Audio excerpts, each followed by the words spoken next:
আসসালামু আলাইকুম রহমতুল্লাহি ওয়া বারাকাতুহু। মানুষ তিনটি বিষয় ফলো করলে গুনাহ থেকে বেঁচে থাকতে পারে। এর ভিতরে এক নাম্বার হলো তাকওয়া অবলম্বন করা।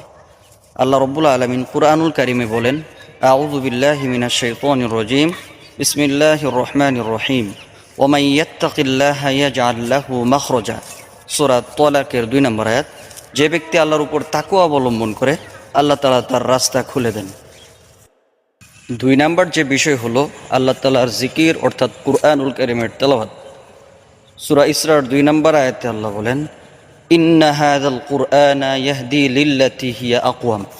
এটা এমন একটি কুরআনুল কারীম অর্থাৎ এমন একটি কিতাব যা উত্তম পথ প্রদর্শন করে।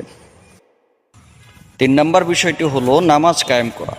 কোনো ব্যক্তি নামাজ কায়েম করলে সে গুনাহ থেকে মুক্ত থাকতে পারবে।